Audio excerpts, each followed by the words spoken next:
dressing well. You see, you can't please everyone, so you got to please yourself. Not always easy, Ricky. People came miles 6 minutes after 9 o'clock, Caroline Baldwin is in the studio. We're going to talk about your garden, your lawn, your banana plant, and your soil and everything else. Hey, whatever else out there. Good morning, Caroline. How you Good doing? morning. I'm good. How about yourself? It's a nice day. You think, It's a beautiful day. Are we done with the cold? No more cold? No, we still have 2 thunderstorms to go. Oh, that's right. Yeah, it's still January. It's Yeah, still- don't get. Only thing is today I was riding in and I saw a red bud beginning to bloom, and I thought, ooh, that's really early for the red buds. Oh, is it not a good thing? Yeah, well, you don't want them to bloom too early. They're going to start to grow, and then we have cold weather. Do you know when I saw you, I knew there was something I wanted to tell you, and when you just said the word bloom, I remembered. Okay. The camellia plant is blooming. Oh, that we wonderful. planted, what, 4 years ago? now? Yeah.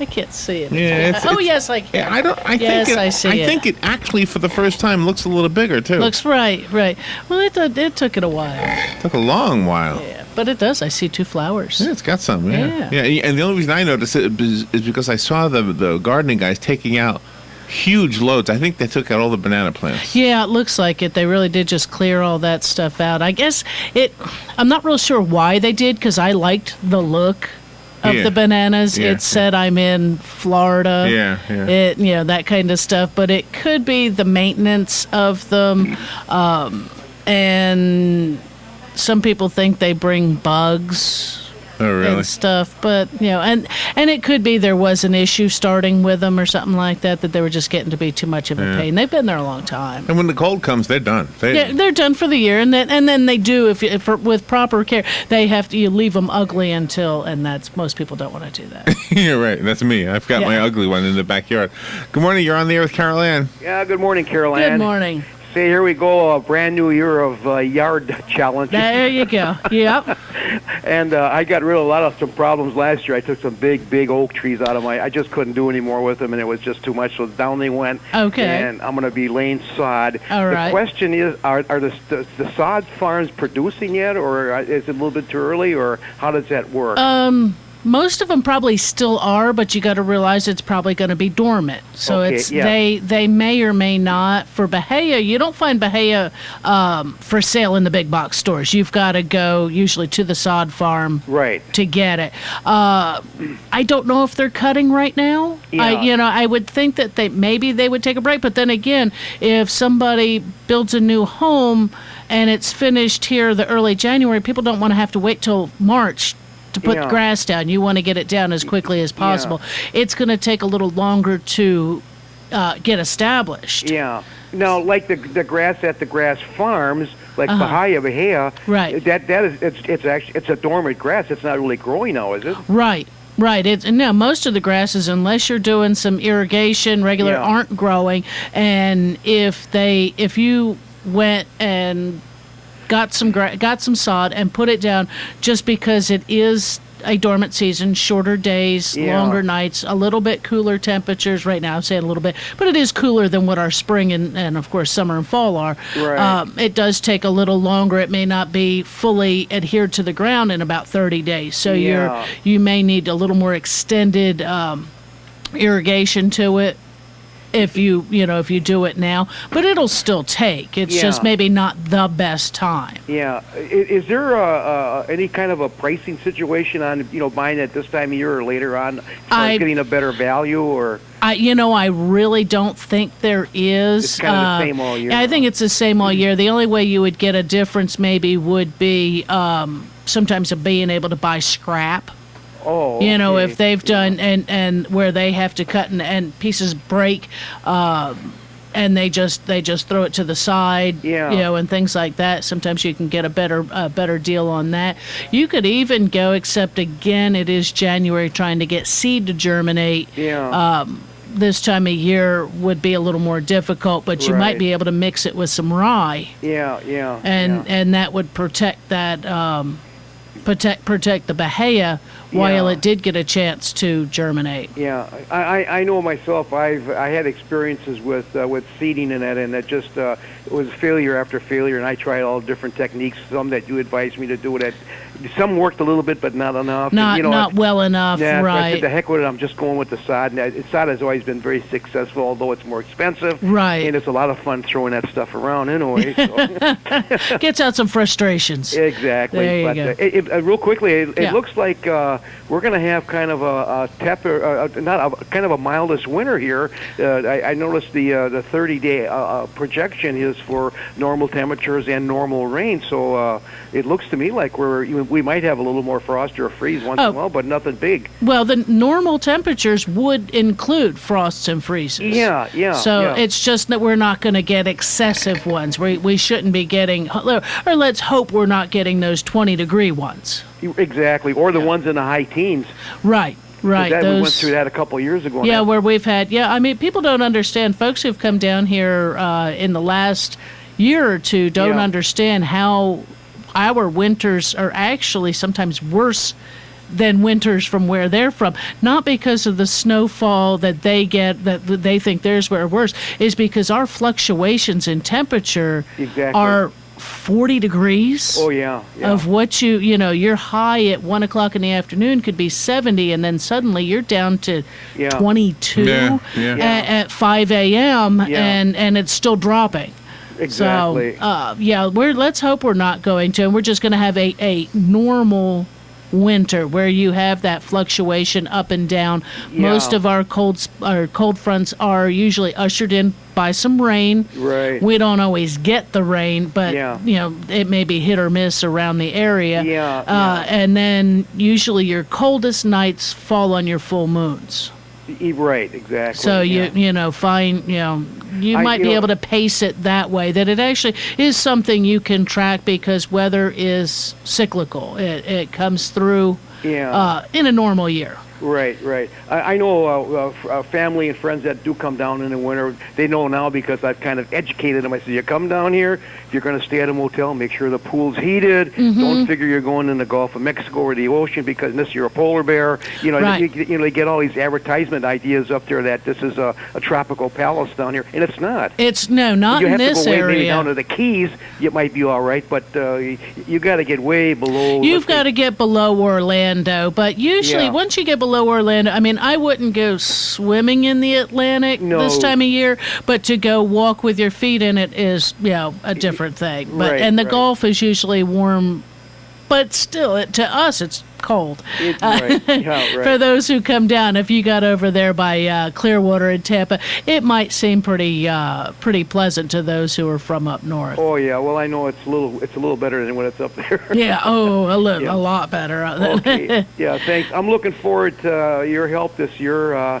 Because there's always something that's coming up in my backyard. Let's see if we can get everybody up and green and growing without the use of too much fertilizer, without the use of too much water, and just keeping it going. It just seems to me that we're going to be off to a fast and early start this year.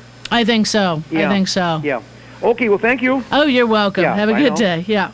Yeah, if it stays like this, it'll be fast and early, right? Oh, it will be. And Larry, I don't know if you've seen. I have got. You got a lot of stuff. I got all kinds of papers. I actually went by the Ag Center today. You got show prep today. I went by the Ag Center today. I hadn't been over there in several weeks, and I said, you know what, I really need to go. I had gotten myself in a slump and hadn't been there for a while. But there's all kinds of upcoming mark your calendars kind of stuff. Okay. But the one I want to mention right now is because it actually is this morning, after my show, so you don't have to leave yet. But you can always listen in the radio, in your car if you had to. Is over at the Extension office. They're having several different events on Tuesdays, and they call it their Tuesday Gardening Series, gearing towards reducing pollution from the home landscape. Based upon the indiscriminate use of fertilizer, water, pesticides having that negative impact upon our environment of what we have here. And today's is on soils and fertilizer. improving your soil by learning about composting, soil testing, and the plant nutrient needs of what we're putting down. That our soils are so fine, they are very sandy. It doesn't hold that fertilizer, like even if you just get as far as Georgia, where you have a bigger clay mix within, and then you get up into Virginia and you have much more humus into their humate material into the soil. Ours is very sandy, and so going through and trying to protect the aquifer, as well as why spend your money on stuff that's just flowing down through and not necessarily overuse of fertilizers and pesticides and things actually can bring on more problems later down the line. So today, starting at 10, it's every second Tuesday over at the extension office. They're having a garden tour as well as a seminar on something, and this week's is improving your soil. So that's one of the little things going on. But they've got several of them. Call over there if you've never been over to the county extension. Take a ride over there. The gardens are open to go through at any time. You can get your questions answered by the master gardeners Monday through Friday. Their office is open. They do pH testing for your soil, which that's free. That's done usually on a monthly basis. So if you're planting a vegetable garden or a new planting in your landscape, you might want to do your soil test now so that you know what you may need to amend it with before you're ready to plant. Because here it is, it's the 8th of January, and seeds are getting ready to go into little peat pots and yogurt cups and things like that to get ready to go in the garden in about 8 weeks or so. It's not too early to be thinking about it. I've got tomato plants I actually planted in September that I've been protecting, and peppers that have fruit on them right now. And so I can't wait to the plants on the shelf behind me. Yes. Two of them. Your poinsettias are looking a little sad. Oh, are they? Yeah, a little bit. See, and I wonder, because when I come, if you are here at night, you'll notice that it's not totally dark in here. Right. Because there are lights outside, Sure, and I've heard sure. what you've said 100 times about needing to be in the dark. So, is that what's causing them a problem? No, they probably have. It's after Christmas. The temperatures in here the humidity is low because the air conditioning systems, and they may be needing just a little more water. They, on the nice days, would probably like to be outside and watered, and they were small pots. So the pepperonia will be the king of all plants. That plant That is the one that beautiful. survived everything. It survived everything, and it is 3 times as big as what it was when we transplanted it. Yeah. And just as gorgeous and shiny as can be. Yeah, that's a nice looking plant. It's a beautiful plant. But It's my kind of plant, no thorns. no thorns. Oh, that was the easy other thing I wanted to care. ask you today. Oh, yeah, you had something like, do all citrus trees have thorns? Oh, you heard me say that? Yes. No. Most citrus trees don't. or Mine they have the very few. worst thorns. Mine has like the plant in the front of my place. What's it called again? Oh, your bougainvillea. Those Yeah. got thorns too. Yes. Terrible thorns. The thorns on your citrus are probably because you say the fruit's good. It's really It's real good. It's very It was plentiful too. probably a seed-grown tree. That tree could be 25 years old, 30 years old, and it's seed-grown trees don't So somebody spit. lack somebody those probably, undesirable characteristics. so you think somebody ate an orange like 30 years ago and spit out the pit right there? Or might have planted it. It might have been a kid planted a seed from the fruit they bought at the market. Citrus comes true to seed. When you plant, when you buy a tree in the garden center, it's a grafted tree. The reason it's grafted is that the root stock has desirable characteristics, as in resistance to nematodes and disease, cold hardiness, and such like that. So then they take the sweet fruit, the one that you wish to eat, because usually the rootstock is either a sour orange, trifoliate orange. It's not a good fruit. It's a hardy tree, but not a tasty fruit. So they graft the sweet one on.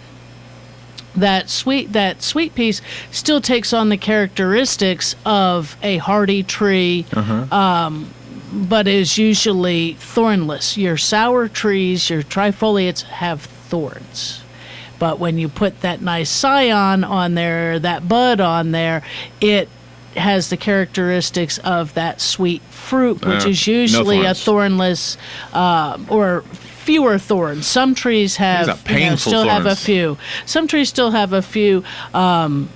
Key lime trees are real thorny. Lemon trees have a tendency to have several thorns, even though they're grafted.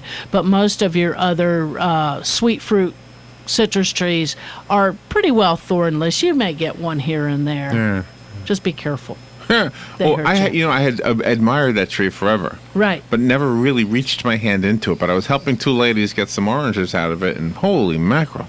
Holy moly, you found the There thorn. are some Yes, thorns in there. There are. And the thorns on them can be about 2 to You're 3 not inches kidding. long. Yeah, they're big and skinny and pointy. strong and sturdy, too. They don't just... They are weapons. Yes. They probably will be made illegal one day. It could be, yes. the thorny club will be put out. Just as to keep on going, because there's a couple of these items that are upcoming or need you to register for them rather quickly. Kathleen Patterson has done this. I think she's the one who does it mostly. Is the Florida Friendly Landscaping Challenge? It's a one-day event, one Saturday. It's an all-day program. Saturday, January the 19th, from 9 to 5. So it's not this coming Saturday. It's the following one. You do need to register by next Wednesday. So you got a little over a week to do it. Calling over to the extension office.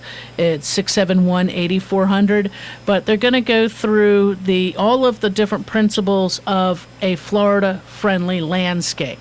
Florida-friendly landscape does not mean xeriscaping. Xeriscaping, that terminology and that practice went away probably about 15 years ago because it really was not doable. You can't have a zero-maintenance lawn or landscape. You can have a Florida-friendly landscape. And Florida-friendly does have plants that are not native. They're just friendly to Florida. They tolerate our growing conditions, our heat, humidity, amount of rain, our really crazy winter months.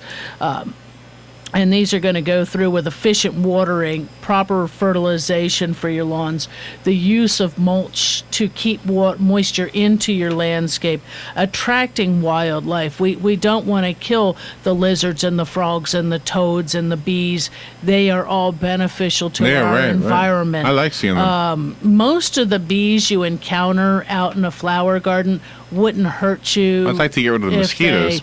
But even those are feeding something else. I know, but why couldn't Moses have just clapped his hands together? Yeah. Managing yard pests responsibly, recycling in the landscape, finding new uses for old items. And so just a whole lot of different things. How to use the rain barrels. We talk about rain barrels off and on in the show because we do get such a great amount of rain during our rainy season, and using that to your best advantage of watering your houseplants. If you happen to live in the city of Ocala, or usually most areas where you have municipal water, it's got chlorine in it. Chlorine's not going to be the best thing for your plants.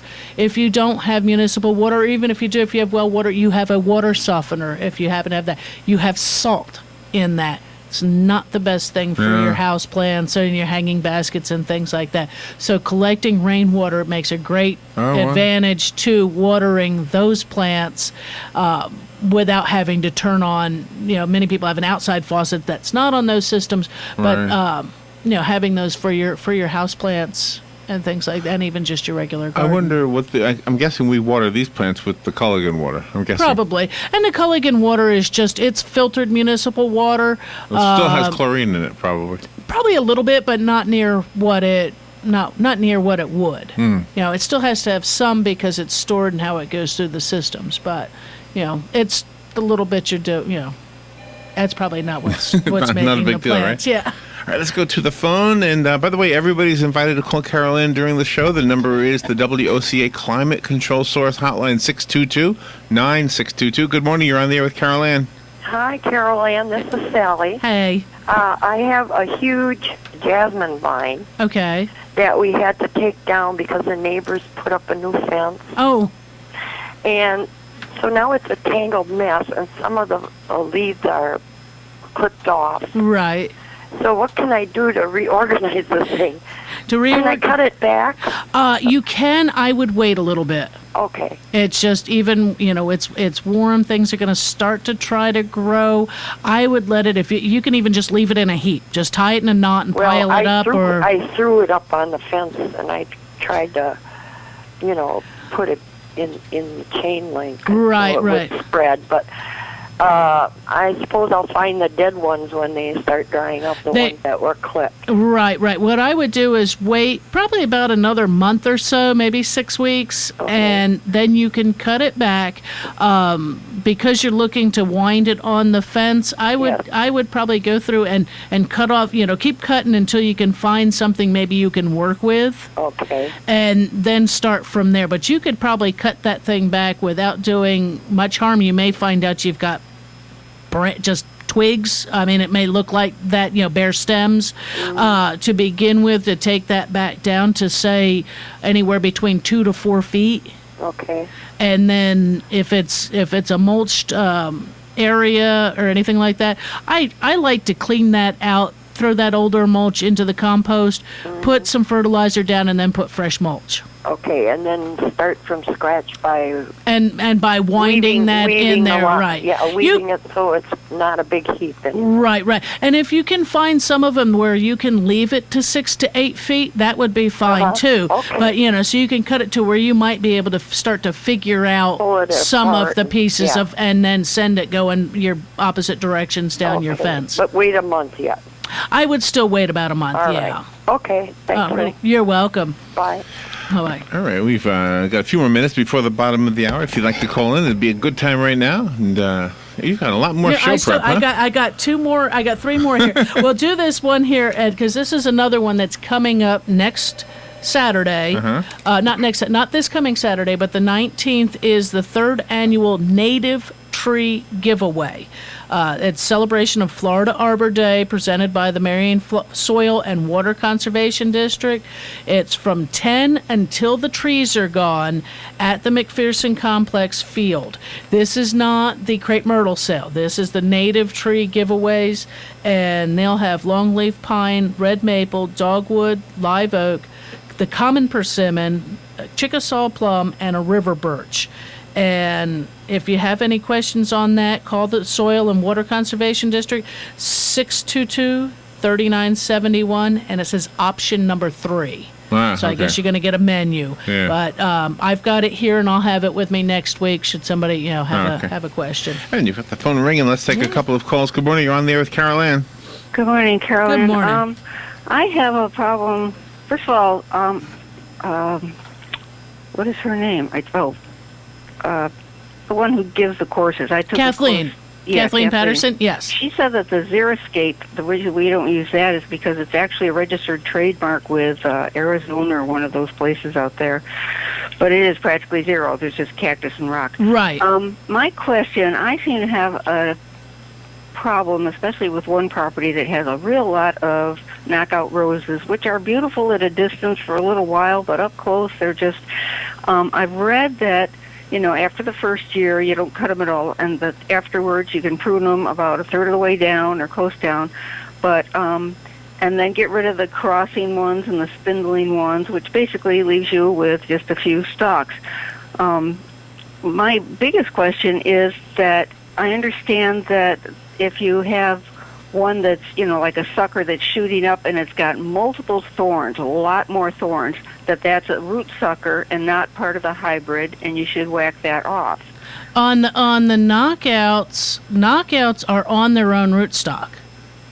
They're a hybrid, so whatever comes from the roots is still part of the same plant. Knockouts are ones that you don't have to be real particular on pruning, unlike other climbing roses and the hybrid teas and things. If you've got hybrid teas, yes, if it's coming way down below from the graft, it's not going to be the same. It's not going to be you know, the there's so same much plant. con- But there's you so can much- take and cut those way back, usually in February, and then again in like August or first part of September. You can cut those back down to 2 feet. Just 2 get in feet. there with the loppers and cut them off. You can Yes. prune knockouts at any time you want. Really. Yeah. To go ahead and because they start to look a little shabby sometimes in August or Yeah. July, just prune them back. They're going to come back out and they're going to be blooming again in 6 weeks. Okay, because there's so many conflicting things online at different places and everything, and they're one about and you can tell. I mean, the rose itself has thorns on Yes. it, and they're nasty. You need Yes. to wear, a hazmat suit to get into there. But there are some that are suckers that shoot straight up, and they've got even more thorns. I mean, they're total thorns. Yeah, I would just cut those off just because they're annoying. Well, that's the question, is that they seem to have the best bloom on them. I mean, they have a gorgeous bloom. Right. And I'm wondering, I mean, if you Well- want to make a tree rose, maybe this is what you would could do. you could do from that, or you can also, as it's going straight up, is just cut that where there's a growth spot, and it's another stem. It will probably slow that down, but I mean the knockouts they're very thorny. Yeah, I know. One other one, she's got a whole row of Laura petalums, Uh huh. and, which are just kind of, they're trying to keep them in a hedge, which is, I'm trying to get them to be a little freer with them, but she says that she probably will just have them cut back. And I know up north they always did that with the hedge. They just cut them right down. Right. Because they do need so many, I mean, they got branches that are reaching over into the other plant's branches, Okay. blocking their sun and stuff. Right. So cut them down the same 2 feet. I may not cut them to 2 feet, but I know I've done some, like almost like a rejuvenation on those, going through and taking out about a third of the big wood and taking that a good ways down in there. How high are they right now? Like 4 feet or 5 feet? No, probably more like 3, 2 and a half, Oh, 3. yeah. They probably want to be a lot bigger. Most of Yeah. unless you're going for the dwarf loropetalum, they want to get actually quite large. And trying to keep them that small is going to be hard to do no matter Oh. what. So I should thin them out so they're not as close. So they're spaced about 2.5. Yeah, feet they apart. probably want to be spaced at least 3 feet, if not a little more. And that'll Okay. give more air circulation in there. Let them get thicker. Cut them. I would cut them back. Again, I'd probably wait till about the 1st of February or the middle of February, only because of the temperatures. You don't want to open that up, have some new growth start out, and then have a freeze. They're hardy plants, but all new growth is susceptible to cold weather. Okay, so get down to the basic ones. Start them at about 3 feet with just the the original. Yeah, and they'll look ugly for a while. Yeah, well, they look ugly now. Right.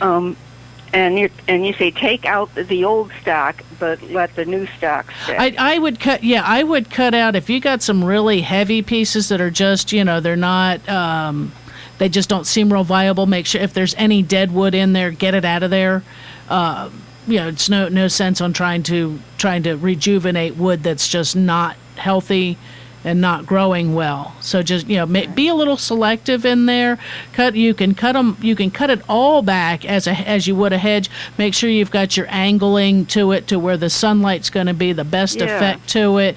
Where the top is actually more narrow than the bottom of the Exactly. hedge. Yeah, the and wedge. and that allows that light to come in, allows the water to come in. When you're all done underneath there cleaning out everything, and like I said, it's going to look pretty bad. Use a good fertilizer on them, and Uses Osmocote. She gets big bags of it. Is that? Osmocote will work. Osmocote's not really, I don't think, one for shrubs so much. That might, they may have it listed. There's an 8010 out on the market that's a 50% slow release nitrogen. And I like that one. It's for landscape plants. It's for shrubs. It's for palms. It's an got 8010. It's an 8010. Yeah. And what was the rest? 50. It's a 50% slow release nitrogen. Okay. Slow release. And so Are it's there any- compliant with all the Florida regulations on that. Yeah. Are there any shrubs that you take out the new and leave the original old stuff? Not usually. I mean, you Okay. might, if there's like a crepe myrtle, you would possibly, Yeah. if you're trying to keep to just maybe one trunk or 2 or 3 trunks, you would, take off those little water shoots that come up at the base. Okay. Those you would take off, as the plant's growing at any time. But most things we want to keep the new growth coming on, because that's what's going to, a lot of plants flower on the new growth. Some plants do flower on last year's growth, but the Yeah, lure like- petalman stuff is not really one of those. Yeah, hydrangeas. They just Right. And one other one, spirea. She's got a row of about 4 of them that just don't seem to do anything. And I know on one plant, and it wasn't a spirea, actually, it was something else, but I dug it up, and it had been planted by the landscapers root bound, so it had Yeah. roots just going around in a circle Right. in it. But I went under the spirea, and they seem to be okay, but they're just, she's getting ready to rip them out. Right. You know what I would do is I would take about how high are they? 3-4 feet? Yes. I would go ahead and probably cut them back to about 2. Okay. And let all that new growth and let them come out and rejuvenate. If there's mulch around them, I know there's a varying rules of thought. I like to put fresh mulch down when I do stuff, and I like to just kind of take out, if the old has not broken down real well, I like to take out that big stuff, throw that in the compost pile, or put it in, turn it in another area if I'm making a bed. Put down the fertilizer, put fresh mulch. Okay. At 'Cause the they're beginning of the they're spring. alongside of the front of the barn, and I know that a lot of plants have problems with concrete stuff seeping in. If like it's, oaks but and if things. they've been in the ground for several years, that may or may not have been the issue. Or how long has the barn foundation been there? Actually, longer than the house. It was originally, but I don't know. I think the plants were put in, past 7 to 10 years. Right. So that's, I don't believe that would be the issue. Okay. And, and just fertilize them with the same stuff. Yeah. Down 2 feet. Okay. And the spacing should be about, On the spirea, I would say probably at least 3 feet. 3 feet. Okay, Give so them that's enough room to have enough air circulation. Okay, so, all right. Well, like I say, I'd be looking this stuff up, but there's so many conflicting things on it. And you said that the Florida Landscape Challenge, that's one day, January 19th. The Landscape Challenge, yes, is Saturday the 19th from 9 to 5. It's all day. There is a $10 registration fee, but there'll be door prizes and giveaways and refreshments and such. Okay, and then the one over at McPee, that's The McPherson Complex, the tree giveaway, happens to be on the same day. okay, from 10 until From 10 till they're out. gone, right. I Which wonder if they know that they got this conflict going. it's 2 different organizations. So Yeah. that doesn't really Well, this can mess up business. Yeah, well, but some folks have already taken the landscape challenge, or might be able to get somebody else to go pick them up a couple trees, because usually the trees that are given away are fairly small, and some folks say, whatever, I have And when trees you- in my landscape, I'm not, looking to add more. You said live oak is one of the giveaways. Now, these are hybrid live oaks, right? They don't sell original Florida These are being given away through the Florida Arbor Day Foundation, or Right. Florida Arbor Day, but Marion Soil and Water Conservation. It just says live oak. Yeah. It's the Chickasaw buying- plum is a native plant. The common persimmon is a native plant. These are all pretty much a native plant. So there's live oak is a huge classification of oaks. Yeah, but generally the ones you buy in the store, they say you can't buy the ones that just grow from their original old livestock, live oak ones. They don't sell those because they're not hurricane tolerant and all this other Well, that's stuff. probably a water oak. No. Yeah. This was, Some of the other ones, I'm not sure which variety of live oak it'll Yeah. be, because you can see you've the got difference. cathedrals, there's a lot of different live Yeah, oaks. you can see the difference in the leaf. Yeah. The original ones have that leathery leaf that curls under and is a little brownish on the bottom, but Right. the ones that they sell that you see along the highways and stuff, they're more. It's a different variety Okay, fine. of live oak, is what it is. There's just Okay. so many. Yeah, the oaks is a huge class of oak trees. Yes. Okay, well, that's very helpful, and I'm sorry it took up so much time. Oh, that's all right. All right, thank you very much. Have a Thanks great for day. calling in. You too. That's a good use of this program, actually. That's what we're here for, because whatever questions I answer for you, somebody else probably has the same right. ones. I was thinking the same thing, And it's just, one of those things that we are coming into that pruning and rejuvenation and remulching and all of that stuff. And this is a good time to either get the garage ready, get your shovels out, get your rakes out, make sure they're all in good condition. If you've only got a small car, you might start buying your mulch now in a little bit, a few bags at a time when you're out. If you're going to be looking for some new plants, it's a good time to begin looking. I wouldn't. Don't think about putting in any perennials until we've warmed up. Perennials are meant to freeze back and can then come back out. You put in perennials now, we get a good freeze. Oh, wow, my plant just died. And it may or may not come back because it was not established in the garden. So it's a good, and as the caller had said, there is some conflicting information on the internet. Sometimes it's because the information comes from a different state. And Florida is a whole different, even though we grow the same plants, our growing conditions are different, very different, and change it, and when we prune and all that is.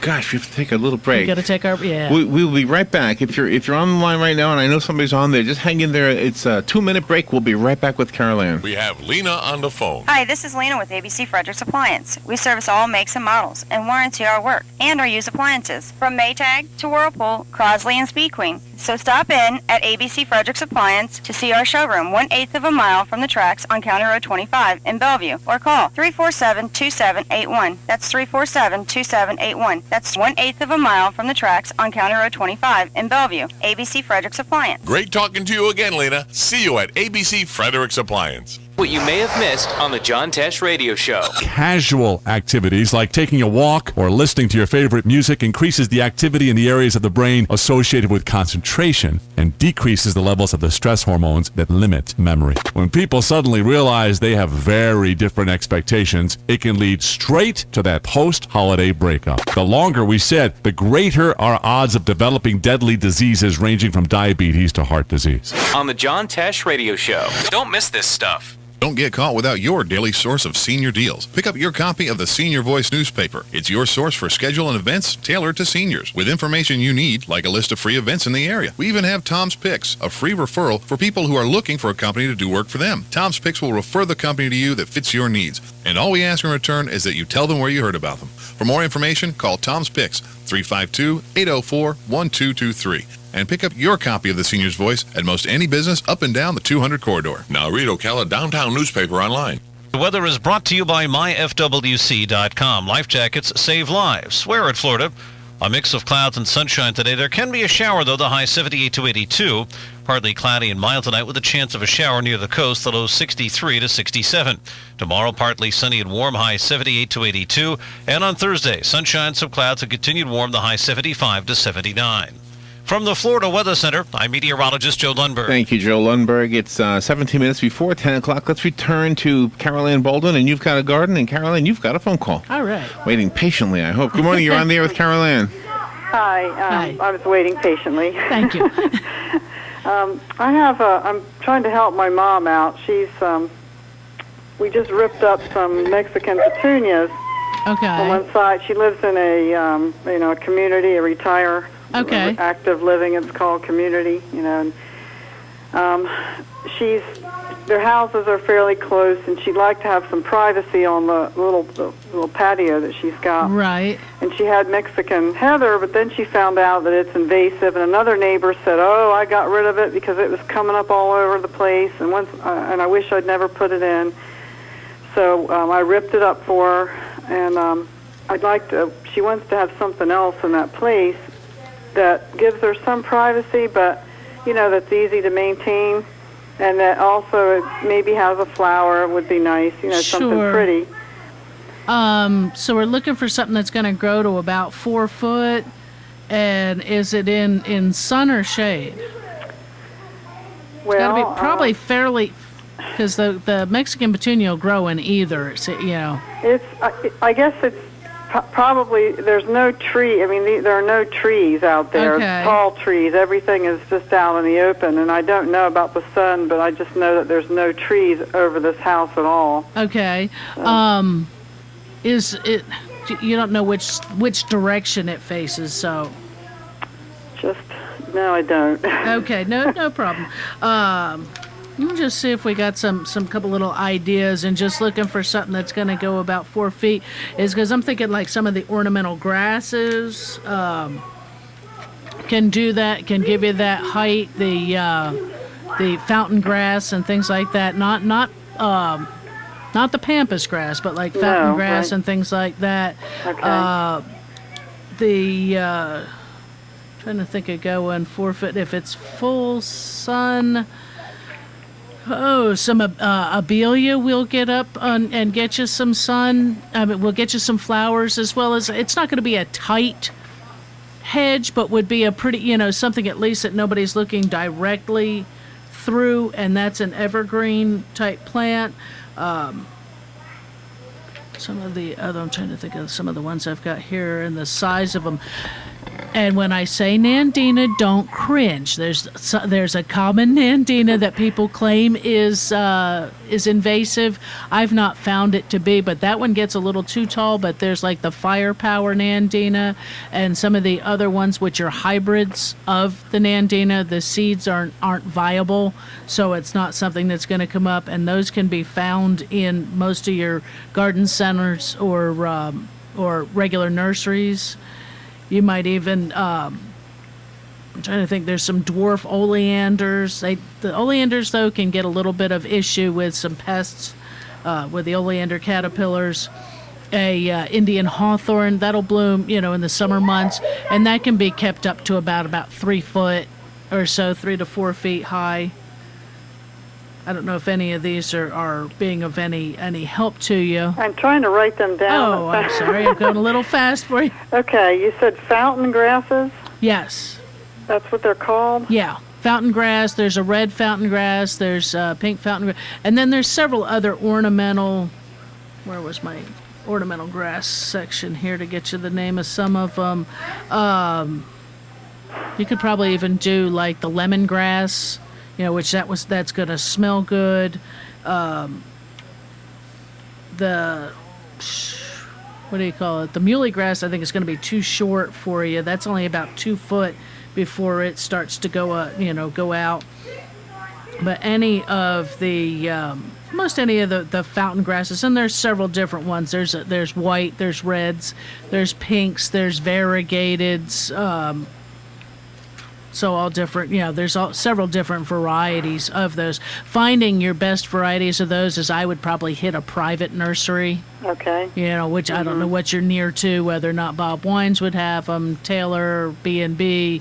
There's several, around right now. They may be cut back quite a ways, waiting for, that they've rejuvenated and waiting for spring. Mm-hmm. But those are just kind of, they're once a year you cut them back. Okay. So that's and thought Pinus guava's too big. Boxwood's kind of boring, but it does make a little bit of a hedge for you. It's too big.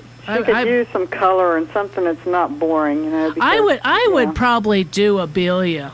Abelia, okay. It's got and again, there's several different varieties. They do bloom.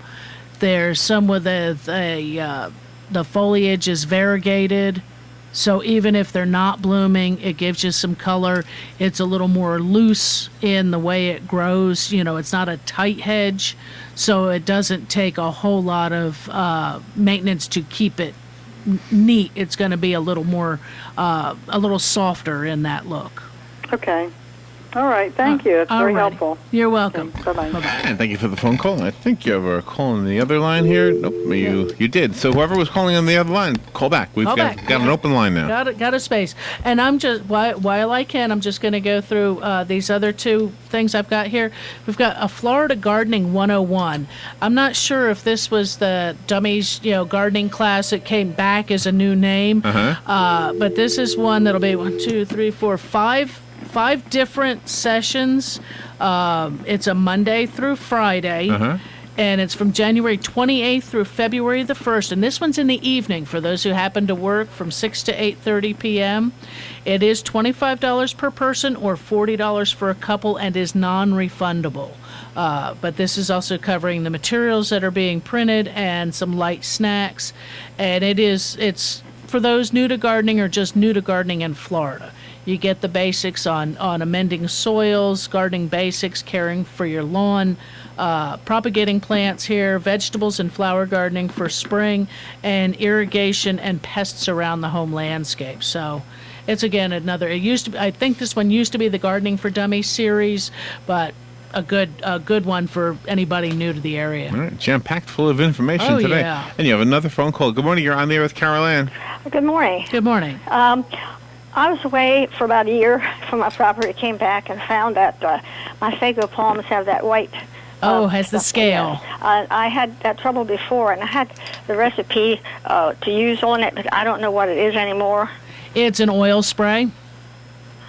Basically, the Volk oil, year-round oil. You could use something like just a vegetable oil, though vegetable oil doesn't mix real well with water to try to get it sprayed. You can, if you keep it agitated, you could maybe putting a tablespoon of dish soap, a mild dish soap into it will help it to carry forth.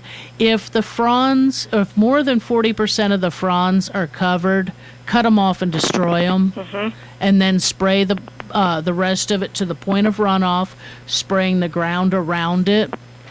Some of the cycad growers really believe in the use of coffee grounds, both to use as mulch around there in a soil amendment, but also to make a tea out of leftover coffee and spraying the plant with that also in helping against the scale.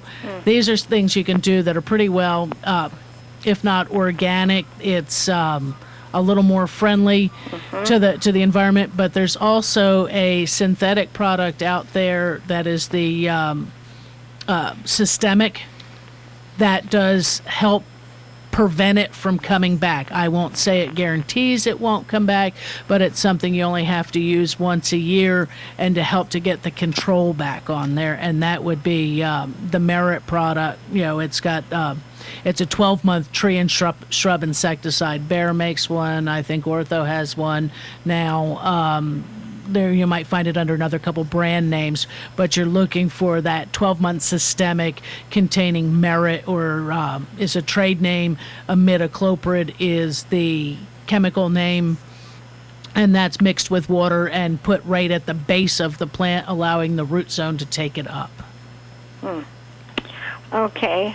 Well, I know it was a chemical. I had acylated porters, and I guess porters is nowhere. Yeah, porters isn't around anymore. Okay. But you can, Seminole store. I would first start by spraying it down with an oil spray, whether or not it's a Volk oil or the neem oil, year-round pesticidal oil, any of those, because that will smother out the insects that are present. Well, there's one that is huge, and I hate to take it down, but it's even like on the top where all those funny-looking things are on the top. Yeah, the flower area. Yeah. And is that too far gone once it's that far up there? Not necessarily. I would spray it down thoroughly, and I probably would use the systemic spray it.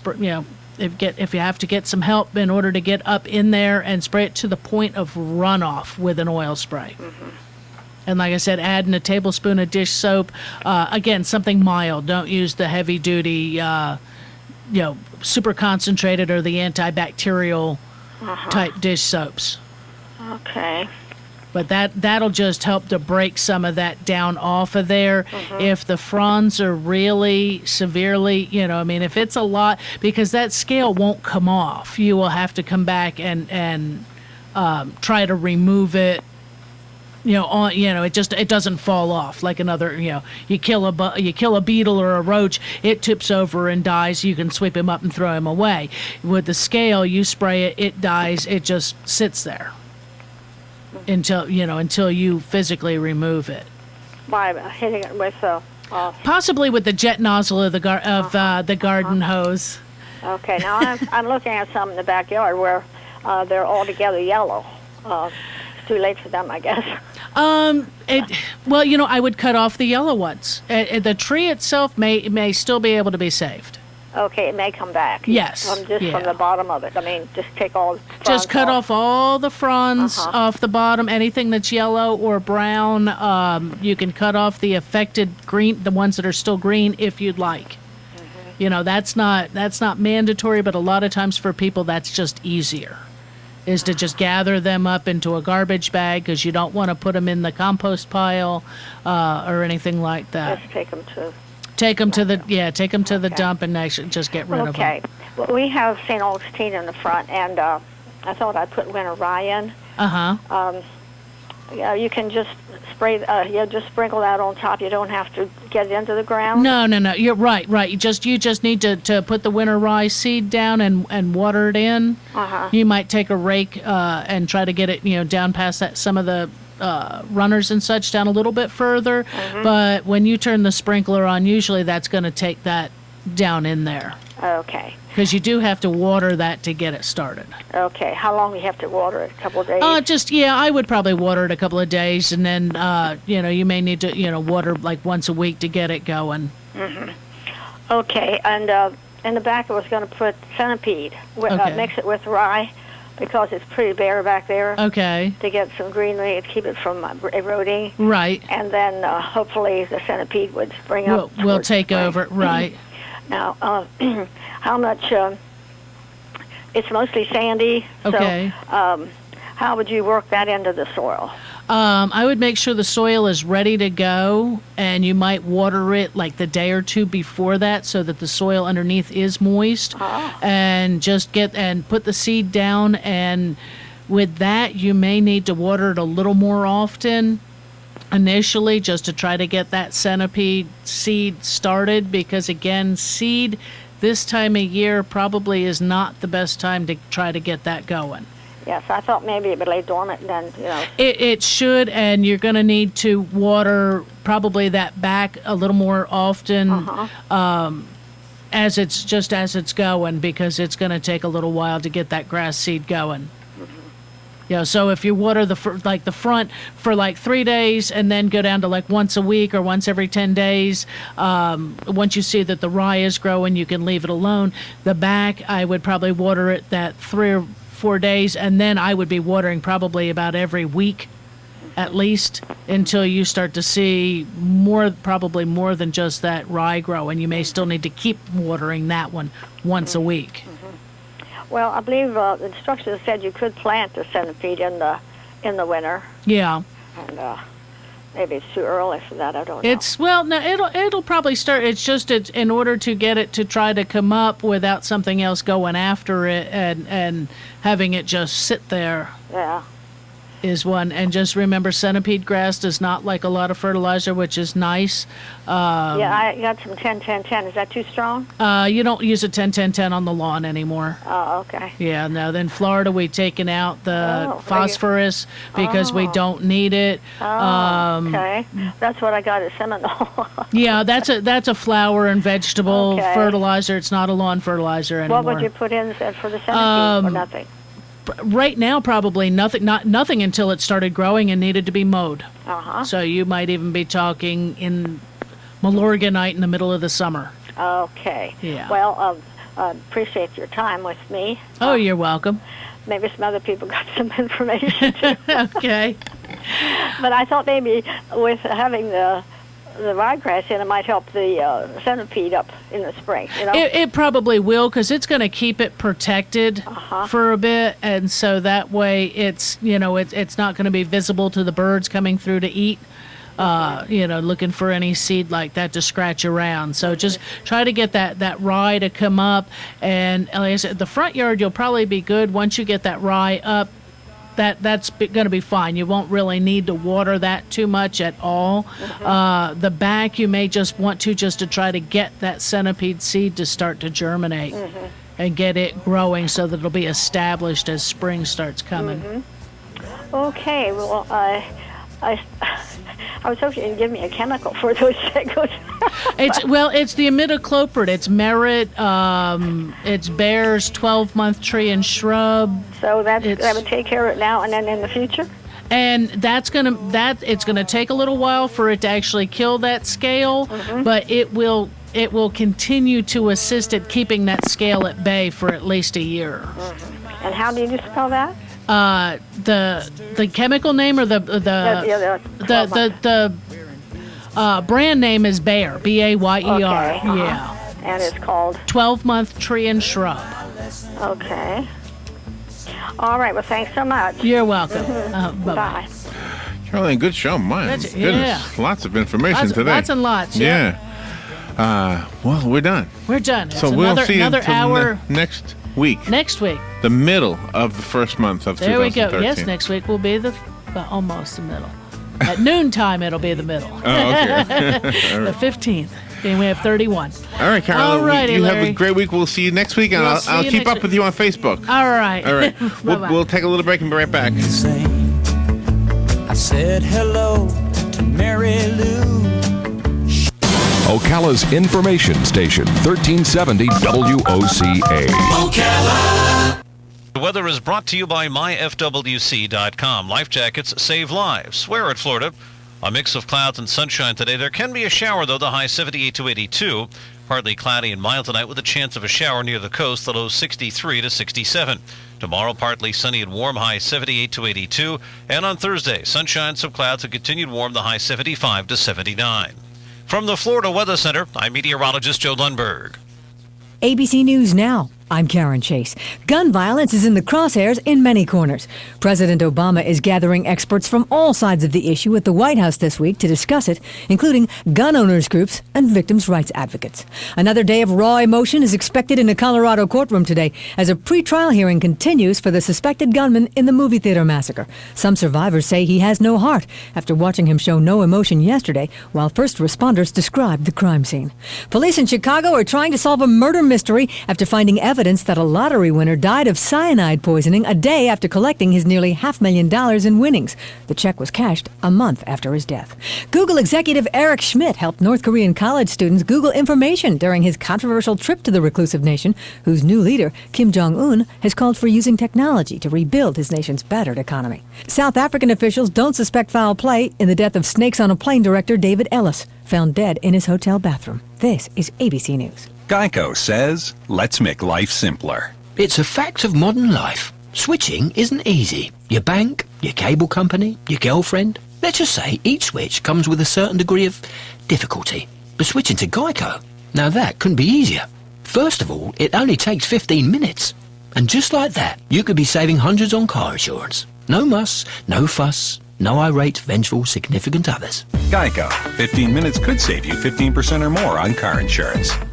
Jay with Safelite Auto Glass. You think all auto glass companies are the same? Well, they're not. And here's why. Safelite offers all-day Saturday service. So we're there when you need us, even on the weekends. Because you can't predict when you'll need a repair or a replacement. Plus, our work is backed by the only national lifetime guarantee. Just tell your insurance company you want Safelite or call 1-800-800-2727 or go to safelite.com. Safelite Repair, Safelite Replace. You've got a garden and we've got a show for you called You've Got a Garden with your host, Master Gardener Carol Ann Baldwin. Carol Ann answers your questions about your flowers, your veggies, your grass, your trees, even questions about your bugs. And she's only on WOCA, so don't miss Carol Ann Baldwin and You've Got a Garden each Tuesday from 9 a.m. to 10 a.m. right here on WOCA The Source, 1370 a.m. and the new 96.7 FM. Every day we hear another story about innovation or about cutting-edge technology taking place right here in Ocala. The power plant, IHMC, Ocala 489. Did you know that important medical research is also being conducted here that may impact hundreds of thousands of people in the country someday? Maybe you've heard the name Renstar, but like so many others, perhaps you didn't realize that Renstar Medical Research is one of the top facilities of its kind anywhere in the U.S. There are important research studies being conducted by a highly qualified team of medical experts at Renstar, impacting decisions of major pharmaceutical companies and bringing new drugs to market. And you can be a part of these studies, as so many local people have done and are currently doing. Renstar has conducted more than 500 studies since its inception and would like to extend the opportunity to you to be a part of these cutting-edge programs. Call 877-629-5800 or 352-629-5800 if you'd like to know more. Renstar Medical Research, locally owned and operated in beautiful downtown Ocala. Renstar, seeking tomorrow's answers to the health questions of today. They've served our country. They've kept us free. And they need your help. We're sitting in Veterans Park. You can't sit here not realizing that you're surrounded by heroes. There are a lot of heroes in our community. A lot of heroes, unfortunately, are not in good financial shape. They're hurting both physically and financially. We step in and help directly. Our role is to reach out to them. We're there to help the veteran. We do counseling. We do outreach. Sometimes it's just coming into the office and sitting down and saying, hey, I've got a problem, and you're talking to another veteran who understands that problem. Everybody who works for the Vets Helping Vets are awesome, and they are so kind to everybody. They're like my second family. They really are. They have been there during the holidays. I have gotten unexpected visits, assistance. Vets Helping Vets of Marion County needs your help. Call today, 352-433-2320, and pledge your support to Vets Helping Vets of Marion County. It really has been a blessing. Ocala's information station, 1370 WOCA. Ocala.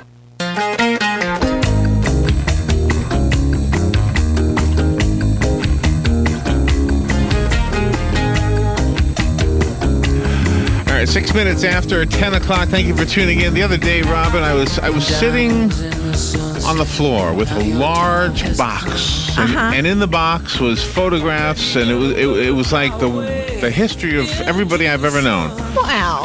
in my family, in my circle of friends, I've never been really good at this whole idea of taking photographs and actually putting them into photo albums. And so I was thinking, well, that's what I got to do. I got to make some order to all of these photographs. They're just kind of in this box, and as you go through them, you start to drift away. You start to say, oh, man, I remember that. Oh, man, look how young he was. Look how young I was. Mm-hmm. Look how young she was. Look at all of us back then. What, oh, man, we used to love doing that, right?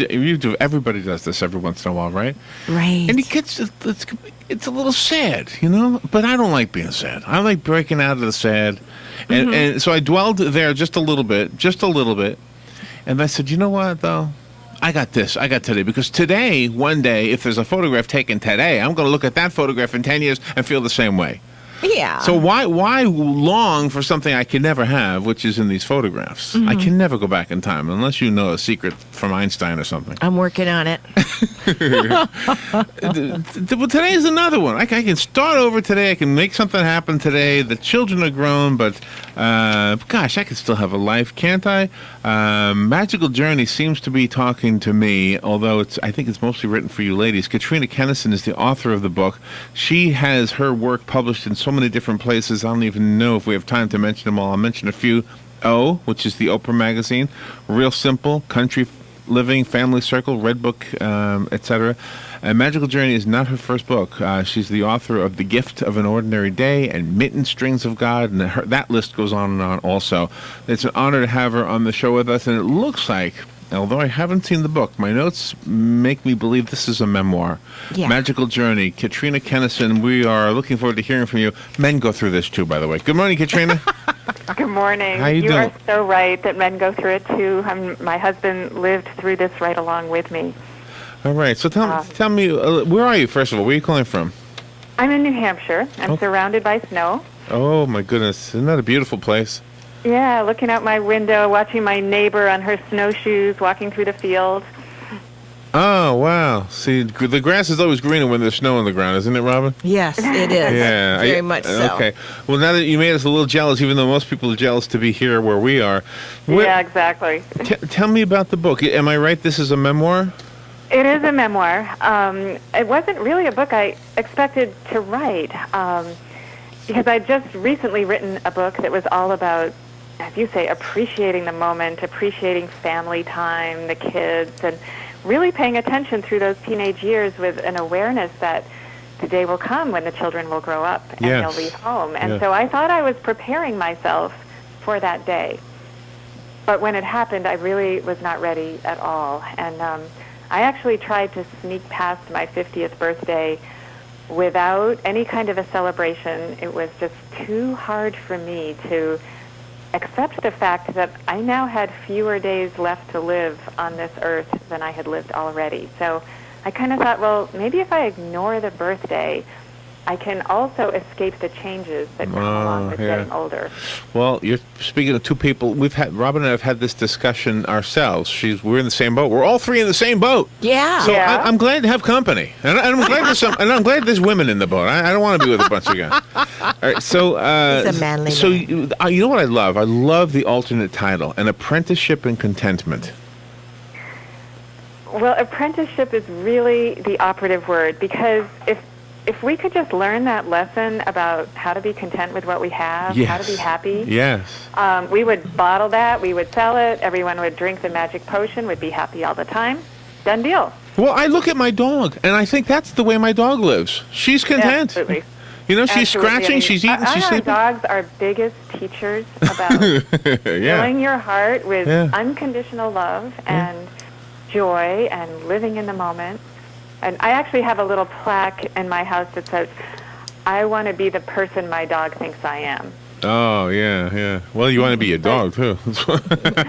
And have a good life. And what you're writing... Yeah, I mean, it is an ongoing education in how to let go of the way we wanted things to be, the way we thought they ought to be, all of those should-haves, must-haves, could-haves, all of the regrets, and to just really embrace what is, embrace the gifts that we do have, which we often don't pay much attention to because we're so busy thinking about the past or worrying about the future, when in fact, all we have is right now. That's all you've ever had, right?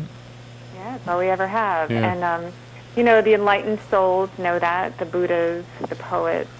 But for us ordinary folk to be able to look around and realize, well, we can't really control what's coming at us. There's a lot of stuff we can't control. But we can always control our own response. We can't change the people we're married to. We can't change our kids. But we can change the way we respond to them. And as soon as we loosen up that white knuckle grip a little bit and just embrace who they are and embrace what is, I like that's that. kind of the path toward contentment. So how did you become wise? I mean, was writing the memoir therapeutic for you? Definitely. It was really a process of letting go of what was over in my life and of even grieving for that, because I did love being a mom. I loved having little kids. They gave a purpose to my life and a shape to my days. And to write my way through that process of letting go, it was definitely therapeutic. And the wisdom, we all have it. It's deep inside us. But we often don't take enough time to tune in and listen to that inner voice. So writing was a good way for me to do that, to kind of quiet the noise and say, there is a guide inside me, and if I listen, I am being told where to go and what to do. And people find that in different ways. I have a friend who set out to climb 40 mountains after her husband had died, her only child had left home. She was in her 50s, and she was asking the same questions we're all asking, like, well, who am I now if I'm not that person I used to be? And the what next question And she loved to hike, and she thought, I'm not always going to be able to climb mountains, but I can do it now. Yeah, right. So she got outside. I went inside. But we all find our ways. But it brings everybody down to that one word, fear, because you're so used to being in an environment like raising children, and then if everything revolves around that, and then once the children are gone, there's this unknown out there, and people are afraid of it because we don't know how to deal with it and accept it. Right. And I think it's really tempting to just dig in your heels and say, okay, I'm just going to keep doing what I've always done. I'm going to stay really busy, and we're all good at that. You can fill up the days with things that don't actually mean that much to you. But there's a comfort in that because it's familiar. So I was just kind of amazed, even myself, and I think of myself as a pretty conscious person, how easily I would forfeit my time to, a little Facebook, a little shopping, things that didn't really mean that much to me, but they would fill up those hours. And I had a friend who was going through the final stages of cancer as I was, just before I started writing this book. So part of this process was grieving for her, too. And she often said, I just want my ordinary life back. I would give anything to wake up in the morning and have the first thought in my head not be that I have cancer. Yeah, really. And she really became a spiritual teacher to me because I thought it's so easy to lose sight of what matters and to fritter our time away, but this is all we have. And she wasn't going to get to see her daughter graduate from high school. She wasn't going to get to meet her grandchildren. And I knew that what she wanted for me, what she wanted for her family, for everyone who loved her, was for us to go out there and live our lives, to just grab them with gusto. Yeah, and she's not going, she wasn't. But it means getting out of the comfort zone. As you said, Robin, there's fear. It's like you ask yourself, well, do I have what it takes to create something brand new in my life? And I think that's a question we all confront at midlife. And that idea of getting out of the comfort zone in order to break free of whatever that is, that little that melancholy thing that kind of hovers over us, that little dark cloud. I've often wondered if there are tricks to it. Like for example, I got a trick. If I want to dwell in the past, I got a trick. It's easy. I just put on some old music. All of a sudden, I'm back there and I'm missing it and I'm wishing it, and then I get tired of that, and it's almost like I overdose on it to the point where I'm through with it. I'm gonna open the windows, turn on some music some kid just made yesterday, and get out in the car and do something. Now when you your friend who climbs mountains, you said something that I want to go back to. You said she went outside, I went inside. Yeah. You mean inside yourself, right? Yeah, I mean, the irony of my title, Magical Journey, is I didn't actually go very far. I started out thinking, I'd like to climb mountains too. I'm in pretty good shape. That would be fun. Because I felt like I did want to do something. But I realized, well, that was her path. It's not really mine. And I did go away for a month. I did a yoga teacher training, which was definitely out of my comfort zone. But the real journey for me was the one that took me into my own true self. It meant staying put, thinking really long and hard about, okay, who am I now? What matters to me now? And writing was a way both in, and then it was a way back out again. Because in the process of writing, I did come to the realization, maybe I could teach writing. Maybe this house that has felt so empty could be put to a new use. And so I started doing a little writing workshop here. I like that. I went off to that yoga teacher training thinking, I don't think I'm going to become a yoga teacher at age 52. I'm not really very athletic. I came to yoga late in life. But I wanted to become more like a yoga teacher. I wanted to become more graceful in my life. Right. And then lo and behold, I came back and months went by and my yoga teacher said to me, do you have any interest in teaching an early morning class? Oh, really? It just worked out. So I have been teaching yoga to a small group, but it's just right. And a few years ago, I couldn't have imagined myself doing that. Katrina Kennison is our guest. Her book is called Magical Journey, and we are paying close attention because we're in the same boat as Katrina. Many of our listeners may be or may have been. The subtitle, An Apprenticeship in Contentment. I want to tell you something I stumbled upon a few years ago, actually more than like a decade or more ago. And I know you're familiar with this, Robin. My mom and dad were coming upon an anniversary. I think it was a 40th anniversary. They've both passed away now, but I decided to throw them a surprise party. Okay, so I was calling up all of their friends from church. Now, these are people who pretty much they're past where we are right now. Yeah, that was their 50th anniversary. Okay, so that was their 50th anniversary, yes. Which means they were closing in on 80 or 70 something, right. 75. And their friends were up in that age bracket. And when I made the phone call to, especially the ladies, to invite them, I suddenly, without realizing it, gave them a project. And Katrina, I was getting calls from these ladies every day. Larry, I got an idea. Here's what we could do. We could make a tablecloth. We can make a curtain. We can have this music. We can get this photographer. We can have this. And I said to Robin, what's going to happen after the actual party? These ladies are going to have nothing to do. Yeah. And so the realization that we both came to was, holy cow, the secret to feeling alive is having a project. Mm-hmm. Absolutely. And you've stumbled on it too, whether it's the project of being a yoga teacher or writing a book. Yeah. If you establish a project for yourself, boom, you've got life until that project is done. Then you got to find another project. Yeah. And I think you hit on something that is so important, and especially for moms who devote so much energy and so much time over the years to caring for their children. So there's all this maternal love. And then at a certain point, the children are like, back off.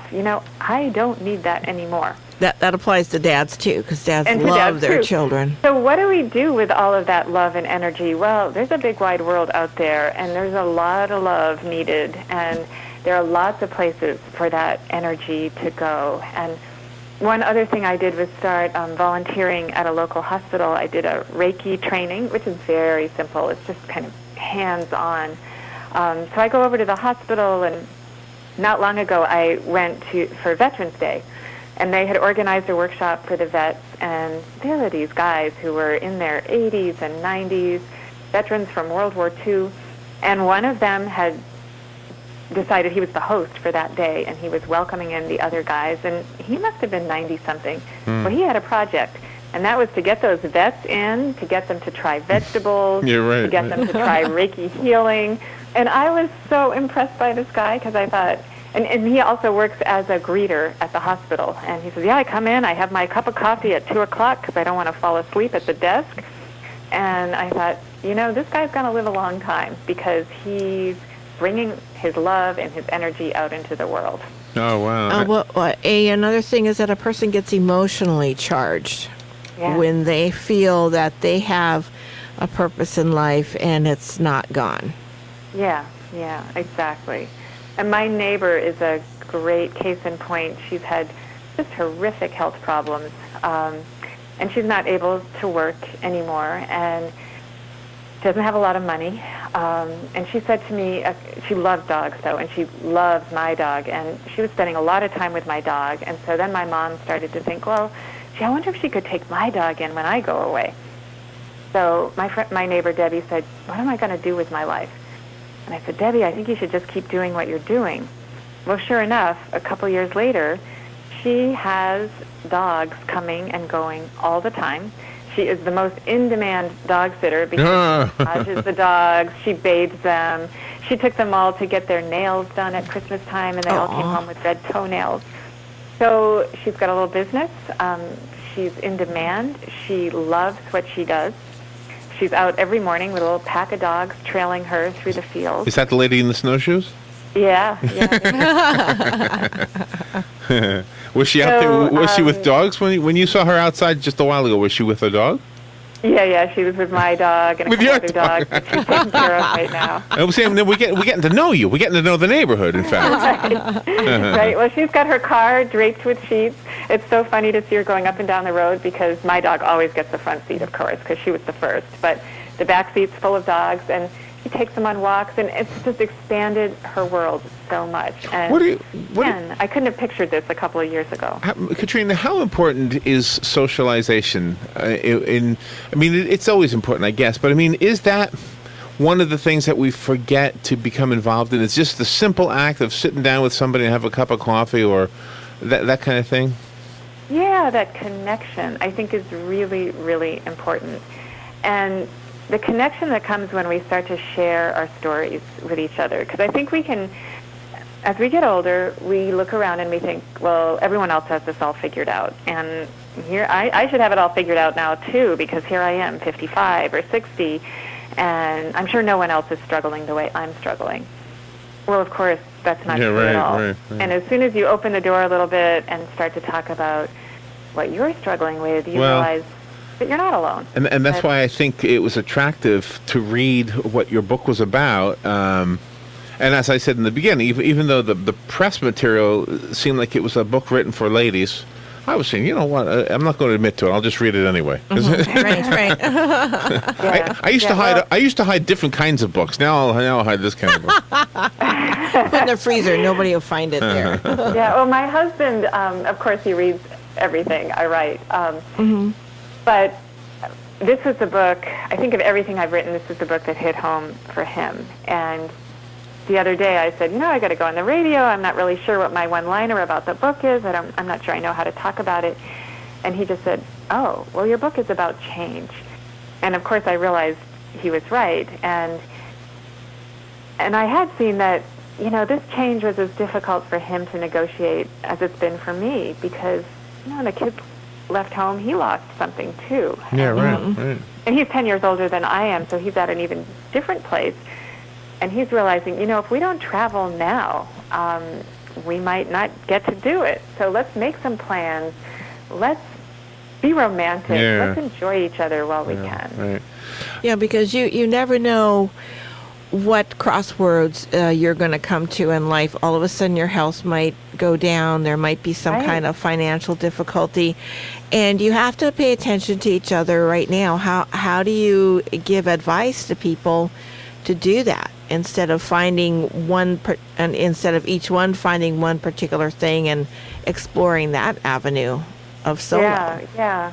Well, I think it's really important to listen to each other. And when we were right in the midst of, a lot of upheaval, I think my husband and I were kind of seeing different movies, and I was thinking, okay, I'm going to go off and do my own thing. I'm going to throw the dish towel down. No one needs me here anymore. I'm out of here. And he was thinking at that moment, lots more time for the two of us. I wasn't really in that place at that time. The great thing he did for me was to listen and to let me go and to let me go off and do my own thing for a little while, which made me very eager to come home and embrace what I already had. So I went and I did that yoga teacher training. Wow, so he's a smart man too.